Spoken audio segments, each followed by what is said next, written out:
In this season of 14 days, we'll be in 9 cities across America.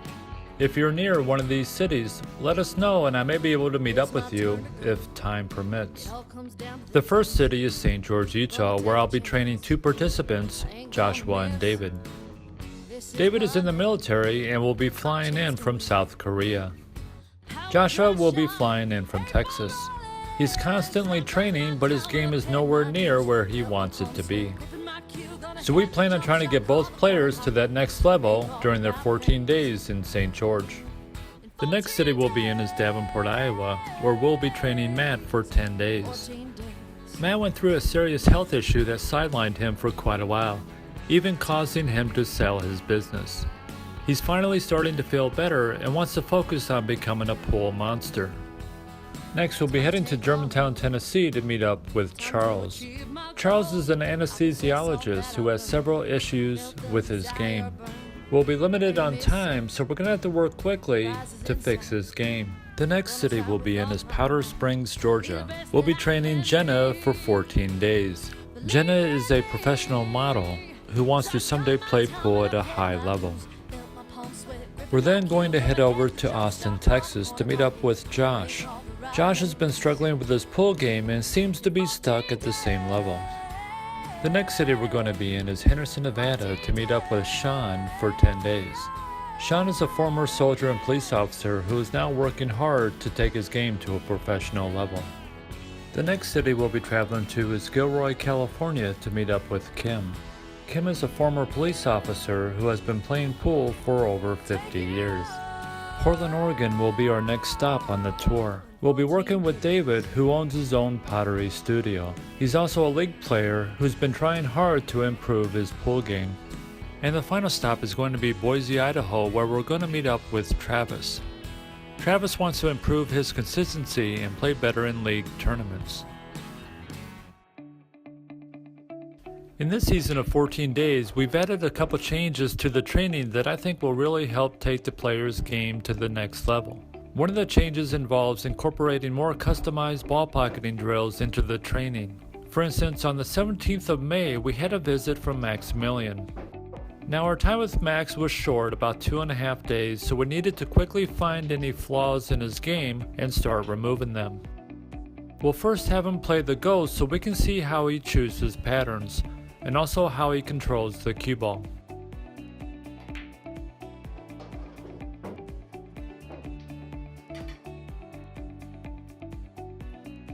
Prior to qualifying to Las Vegas, I made a big decision in my life, big change, huge change. I decided that I'm too passionate for pool and I can't stay at my job, full-time job. So I quit my full-time job. So me and my family, myself, my wife, and my son, we decided to move to California. Career here, I had consistent income and everything, and we're just quitting. We're gonna travel for 2 months, visit some of our relatives, and then we're just gonna fly to California, and we're shipping like 1 pallet of our stuff. We're gonna start everything from scratch. End goal is find something related to pool. And that was a tough decision, but I got all the support from my wife, which is huge. And I'm gonna go for it. We'll live once, right?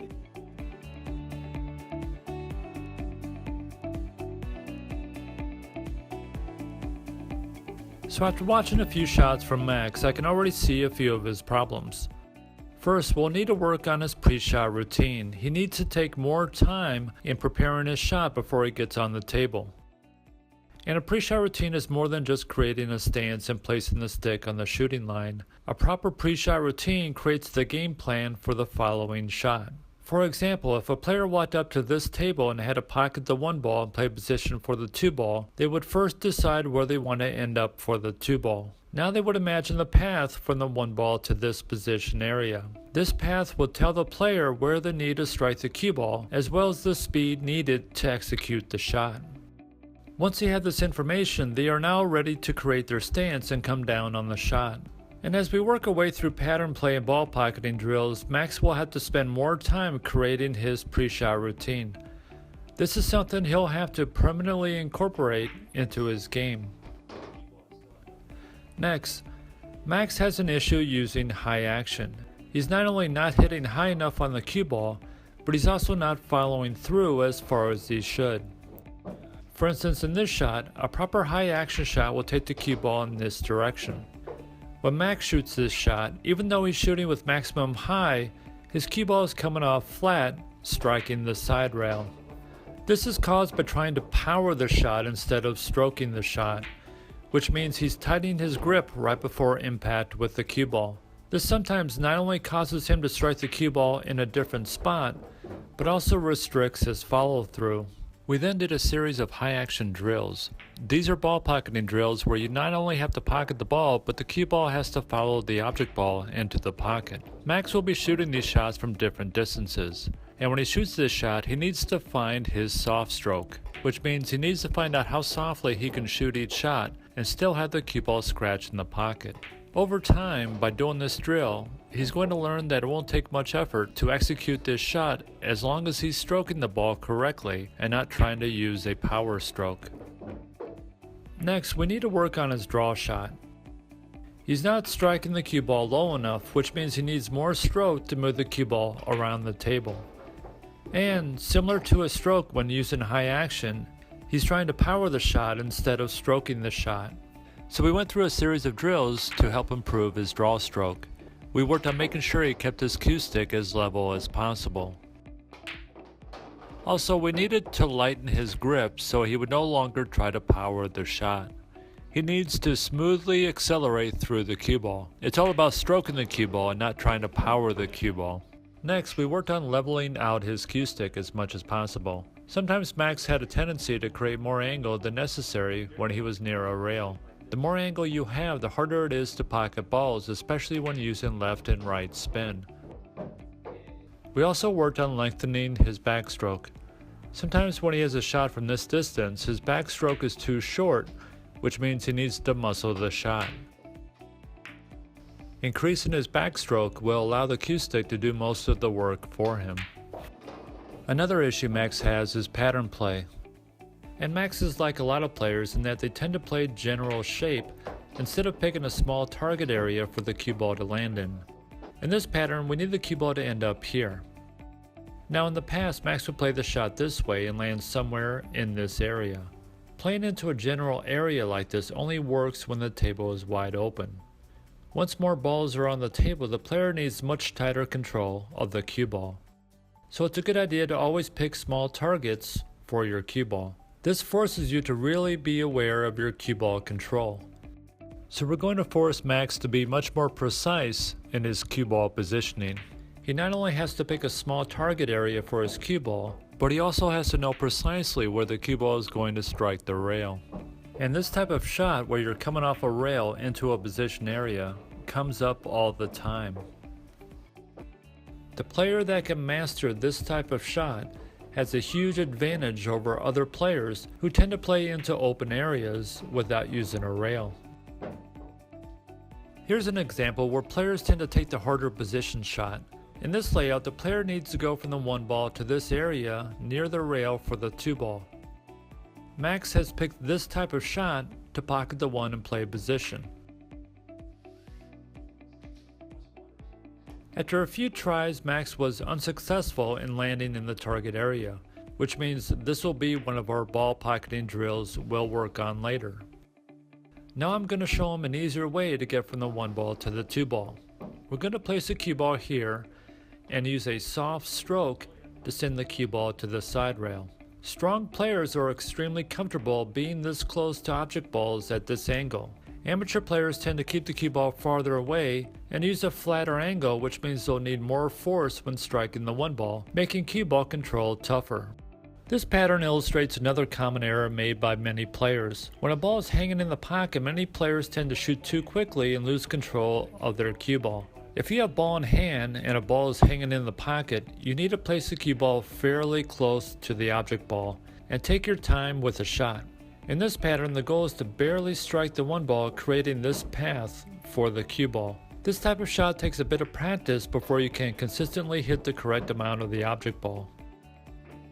After a few hours of pattern play, I had a pretty good idea what ball pocketing drills we needed to work on.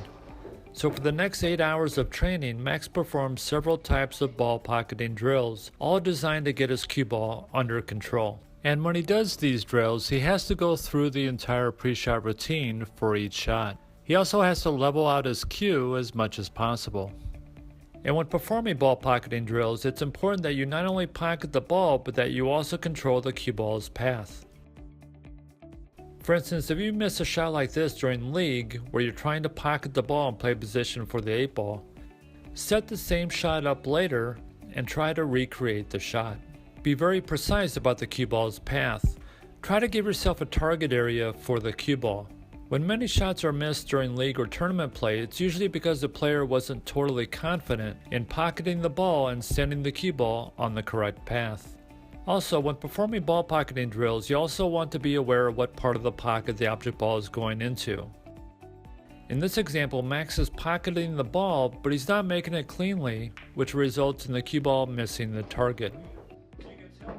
So we wrapped up the training with some pattern play. And Max's cue ball control was starting to get a little bit better, and his understanding of pattern play had improved. Using the angle of an object ball to make a position without even almost with such a slow speed, using the angle of the object ball to make a position, which helped a lot. And we worked on a third day on that and came back, and it's so much easier. I don't know how I played it before that. Draw shots, I always used muscle, and I always thought that I needed to hit power stroke I needed in order to draw the cue ball back, and we fixed that, and it's crazy the amount of draw I can put on a ball now with proper follow through and still staying down. I can get the cue ball after hitting the object ball pretty much across the 9-foot table now. Definitely great feeling. I wasn't able to do that before. So second day we worked on ball pocketing drills. I became a lot more consistent on the shots that I probably would miss 20 out of 30 times, I don't know. Yes. My transitioning, so the backstroke helped a lot. The first day we worked on that as well, and so that would force it, and I would use muscles instead of smooth follow-through stroke, and that helped tremendously. Like on the third day, I'm making the shots that they were 50-50 before, and I wasn't even realizing that they were 50-50. And now when I'm making proper shot, I do definitely realize that. Today we just now got done 9-ball pattern, so it feels pretty amazing, feels pretty good, and feeling the improvement, and it's only 3 days. That's crazy. Max is a good player with a lot of potential. If he can continue to work hard at his game, I have no doubt he can reach a high level in pool. And for the first time in his life, Max has finally run out a full rack of 9-ball on a 9-foot table. Ain't gonna miss. This is my man. My chance to win. Power draw shot, 8-ball rolling. 'Cause I've done my time and I paid my dues. Felt my palms sweat, gripping my cue. Gonna hit the jump shot, call the corner pocket, make all the right plays.